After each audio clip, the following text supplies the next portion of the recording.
Hi everybody, welcome back.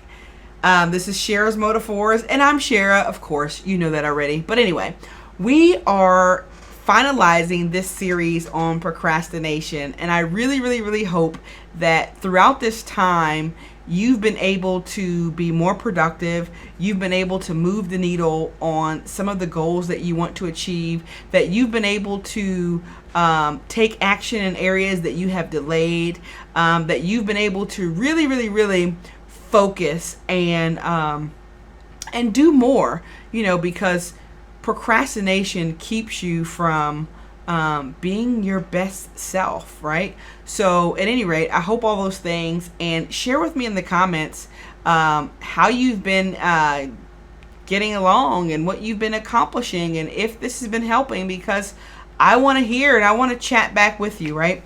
So I'll end this series by just telling you about one of the biggest goals that I've been able to accomplish and how I was able to accomplish it. So I published my first book in 2018, and I did that while I was pregnant.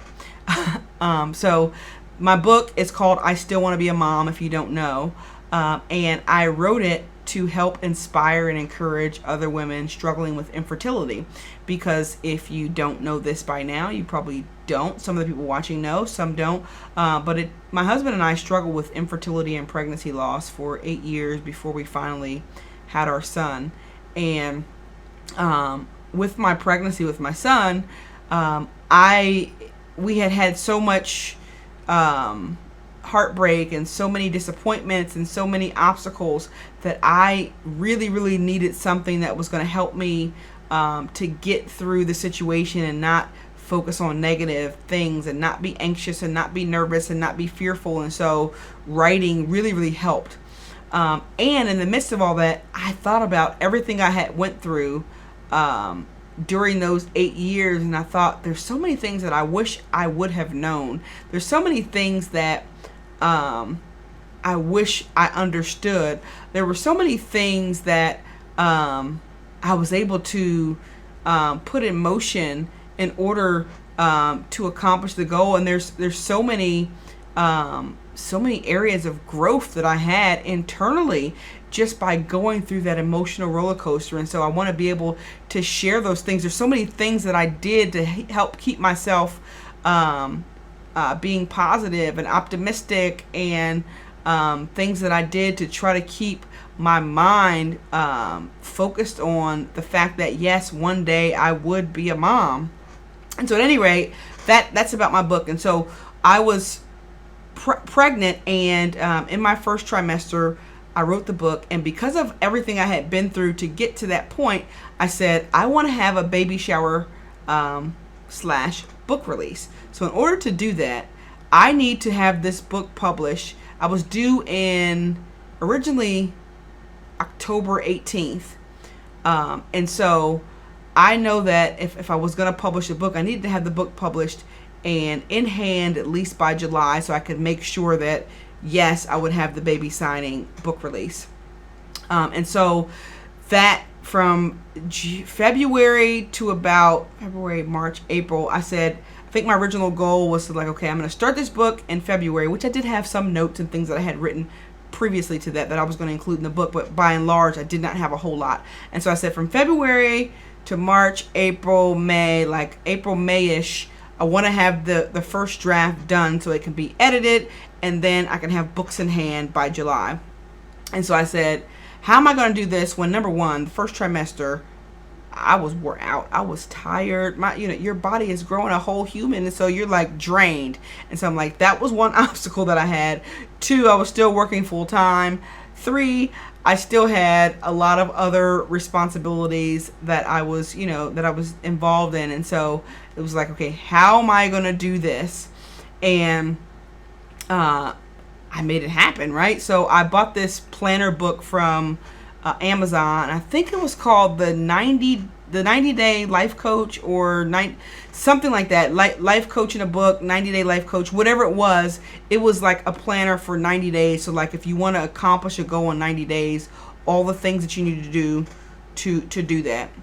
And in the beginning of that book, or the planner or whatever it was, it had like a little, like 3 circles, a smaller circle, a bigger circle than that, and then a larger circle than that. In the middle circle, you would write the one thing that you want to accomplish in that 90-day period. And so, of course, I wrote book. I want to publish my book. And then out on the outer layer of that, on the circle that's a little bit bigger, you would write all the tasks that you need to do to accomplish that one goal. And so I wrote down all the steps that I was going to need to take to publish my book. And then on the last outer layer of the largest circle, you write out all of the tasks that you currently, tasks and activities and things that you do now, like at that moment, and you write all those out. And then you look at that outer layer and you say, okay, what can I cut out that's not really adding value to the main goal that I want to have, or not really adding value to me? And then you just cross those things out, cross them out, cross them out. I was able to cross out several things. One of those things being social media. And because I said, you know what? Even though I'm not a big social media person, I'm not like scrolling. Those 15 minutes here and there were adding up. And I'm like, if I'm going to publish this book in 90, within 90 days, have it ready to go, I can't be, looking at someone else's outfit that they're wearing that they're taking a picture of. I can't be looking at somebody else's, like their dinner or their date or a picture of that, like what they're doing. I can't be looking at all the sad posts that people are put. Like, I don't need that on my mind. That is a distraction from the one thing that I want to accomplish. And so I cut that out. I also at the time was playing some video games. Well, not some, one game. Todd, my husband, taught me how to play a game, and I was playing that game. And so I was like, you know what? I need to cut out my little game time, because that game time could be spent writing. So I crossed that out. And there were a few other things that I was doing, and maybe like certain little TV shows that I was watching. So I was like, you know what? I don't really need to watch that show. Let me cross that out. And so I cut out all the things that were sucking up unnecessary time for me and filled those time slots with writing. And it was such a wonderful thing, because I was able to reach my goal. I was able to finish getting the book drafted. I think by May, I had it edited and the final manuscript by June. And then I got my physical copies of my books in July, just as I had planned. And the only way that I was able to do that was by being laser focused on the one thing that I wanted to accomplish, and really evaluating all the things that I was doing and removing things from my schedule that did not serve the purpose of helping me accomplish that main goal. And so if I could leave you with anything during this series on procrastination, I would say, focus on the one, if there's something big that you want to accomplish, if there's something, major you want to do, or even if it's not major, and it's just something that you really want to do, I would say evaluate the activities that you're involved in, evaluate what you do on a day-to-day basis, and determine, are those activities, are those actions, are those things you're doing serving the goal that you say you really want to accomplish?